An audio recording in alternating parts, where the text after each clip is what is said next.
thing is, the alphabet is not useful to learn Spanish. This is el pan. El pan. You can notice I'm not translating it for you. You see the item, your brain goes el pan.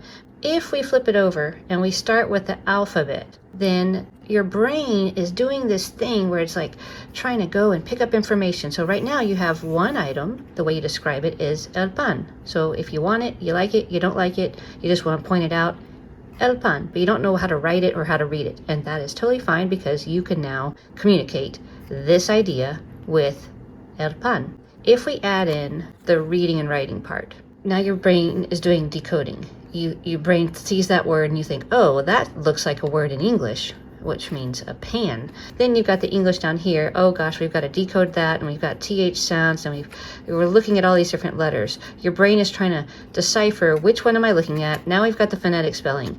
This is great for adults. For those of us, we decode, we're analytical, we want to know exactly what it means, how to say it, that's fine. But if you're just learning, 3 years old, all the way up to 12, 13, 14 years old, let your brain understand the sound, see the item, say it. See it and say it. That's why it's called that. Then we can say other things like la hamburguesa.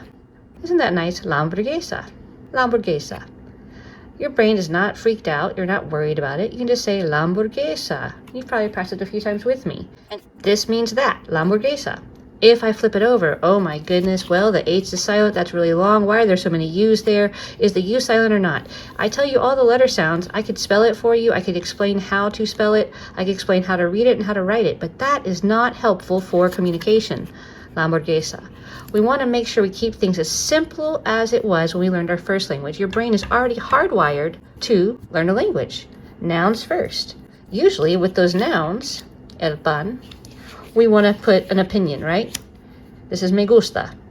Me gusta. With this one, I do need to tell you what it means because we just have a symbol here. Me gusta means I like or I like it. Me gusta el pan. Look at that. Me gusta el pan. Later on, we can add in verbs like cocinar. I bet your brain figured out cocinar. If you need to flip it over and check, that's fine, but I want you to say it first. Cocinar. Cocinar. So that's a good sentence by itself. Me gusta cocinar. But now you can say, me gusta cocinar el pan. Or, me gusta cocinar la hamburguesa.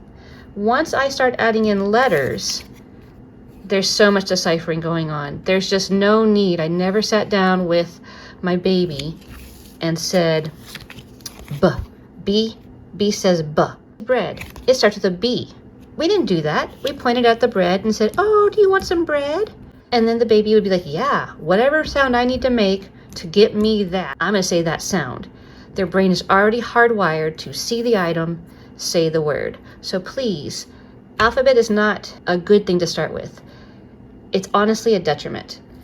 After they're very analytical, they've moved past being able to communicate, they can say things like, me gusta el pan, me gusta la hamburguesa, me gusta cocinar, me gusta cocinar la hamburguesa. Once they've moved past that and they're really analytical and they really want to know how to read and write, then at that point you could say, okay, me gusta is spelled with M-A-E-G-U-S-T-A.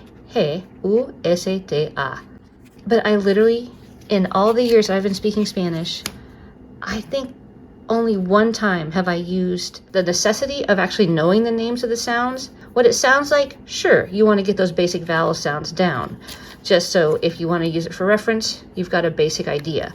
But really, you want to just hear the word, see the item, and say it. That's why it's see it and say it, not learn the alphabet and drive yourself crazy and then wonder why you can't learn anything because you've created all these obstacles in your roadmap in your brain and nothing sticks. Take the shortcut, y'all.